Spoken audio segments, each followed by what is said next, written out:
मऊ के घोसी से समाजवादी पार्टी के सांसद राजीव राय पर केस दर्ज कर लिया गया है। ईएनटी के डॉक्टर सौरभ त्रिपाठी ने थाने में जाके केस दर्ज करवाया है। आपको बता देते हैं, सांसद राजीव राय पर सरकारी काम में बाधा डालने का आरोप लगा रहे हैं डॉक्टर साहब। जानिए ये पूरा मामला क्या है। दरअसल सांसद होने की हैसियत से राजीव राय अस्पताल में व्यवस्थाओं का निरीक्षण करने के लिए पहुंच जाते हैं। इस दौरान कुछ डॉक्टर्स को वहां पर देखते हैं और कुछ डॉक्टर्स वहां पर नहीं होते हैं मौजूद। इससे सांसद साहब भड़क जाते हैं। मौजूद डॉक्टर से बाकी और डॉक्टर्स के गायब होने की वजह पूछी जाती है। सांसद के निरीक्षण में 3 डॉक्टर्स मौजूद रहे थे, लिहाजा मौजूद डॉक्टर से पूछताछ करने पर दोनों में बहस हो जाती है। अब इसी के बाद इसी बहस को आधार बनाते हुए डॉक्टर सांसद साहब के खिलाफ एफआईआर दर्ज करा देता है। डॉक्टर सौरभ त्रिपाठी की हम बात कर रहे हैं, जिन्होंने सांसद के खिलाफ सरकारी काम में बाधा डालने का आरोप लगाते हुए एफआईआर दर्ज कराई है।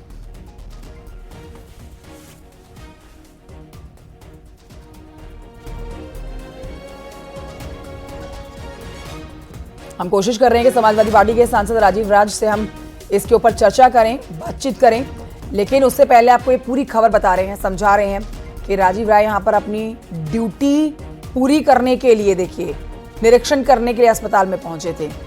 लेकिन आखिर क्या ऐसी बहस हुई है कि डॉक्टर ने यहां पर सांसद के खिलाफ एफआईआर दर्ज करा दी है?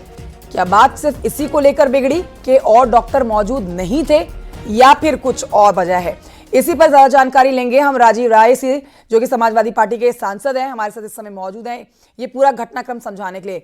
राजीव राय जी, बहुत स्वागत है आपका न्यूज़ 18 पर। देखिए, आपकी एक खबर दिखा रहे हैं हम। सबसे पहले जानना चाहेंगे सर, क्या हुआ ऐसा, क्यों ऐसी बात बिगड़ गई कि आपके खिलाफ एफआईआर दर्ज करानी पड़ गई? ये अद्भुत कारनामा योगी सरकार के पुलिस ने किया है। मैं वहाँ अकेले नहीं गया था, मैं पढ़ा लिखा हूँ, कहीं अकेले नहीं जाता।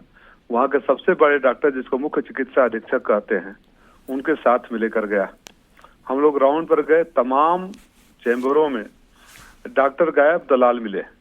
दलाल दवाई लेकर बैठे थे। उनका काम यह था कि डॉक्टर नहीं रहेंगे और मरीज इंतजार करते करते थक जाएंगे तो उनसे कहा जाएगा डॉक्टर साहब अमुक नर्सिंग होम में बैठे हैं, वहाँ चले जाओ। कहीं कुछ हंगामा में सबको नोट करवाते गया। मशीनें खराब थी, उनसे सीएमएस से बोला कि मेरे से सांसद निधि से ले लेना। सीएमएस भी बड़े संतुष्ट थे कि कोई ऐसा सांसद मिला है।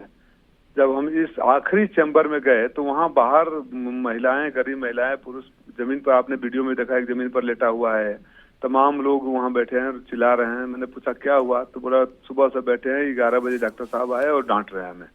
तो हम लोग भीतर गए तो मैं सांसद हूँ और मुझे देखकर लोग और उत्तेजित थे, शिकायत करने लगे। ये 12 बजे 11 बजे। आपको बीच में रोक रही हूँ, लेकिन सौरभ त्रिपाठी कह रहे हैं कि आपने सरकारी काम में बाधा डाली है।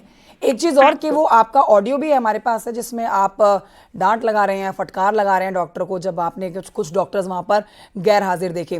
तो एक बोलने का भी तरीका होता है, समझाने का भी तरीका होता है, गुस्सा करने का भी तरीका होता है। उसमें आप बहुत ज्यादा गुस्से में भी नजर आ रहे हैं। अब आप जजमेंट पास कर रहे हैं तो मुझे आपसे नहीं बोलना है, बोलने भी नहीं दे रही हैं। नहीं, मैं तो सबसे सुन ही रही हूँ आपको राजीव राय जी, मैं तो सुन ही रही हूँ आपको। बीच में मैंने मैडम मेरी बात सुन लीजिए मैडम, प्लीज मैं आपसे निवेदन कर रहा हूँ। वीडियो का दूसरा हिस्सा भी कल से है, मेरी बात सुन लीजिए। बात तो करने बोलिए सर, बोलिए।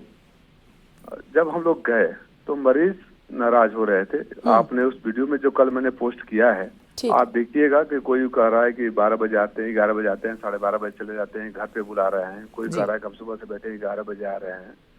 और फिर वो पत्रकार, जिसको इन्होंने पिछली बार यही सवाल करने पर जब इमरजेंसी की ड्यूटी से गायब थे और पत्रकार गया, तो बाद में देखा आधे घंटे बाद मोटरसाइकिल से इमरजेंसी में घुस रहे थे। पत्रकार ने पूछा तो पत्रकार को मारकर उसको मोबाइल छीन लिए, हेलमेट से मारे थे। और वीडियो वायरल आपके चैनल पर भी चला था, एफआईआर भी हुआ था।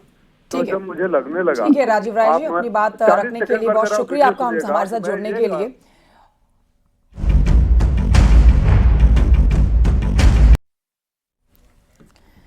और आइए अब आगे बढ़ते बात करते हैं उपचुनाव के घमासान की। देखिए, यूपी में 9 सीटों पर होने वाले विधानसभा उपचुनाव को लेकर सीएम योगी आज एक बहुत महत्वपूर्ण बैठक करने जा रहे हैं। सीएम आवास पर थोड़ी देर में यह बैठक शुरू हो जाएगी, जिसमें जिले के प्रभारी मंत्री को बुलाया गया है। उपचुनाव को लेकर सीएम योगी बैठक में जरूरी निर्देश देंगे। आपको बता देते हैं कि यूपी में 9 विधानसभा सीटों पर 13 नवंबर को वोटिंग होनी है, 23 नवंबर को मतगणना होगी, जिसके लिए जीत का दम भर रही है बीजेपी।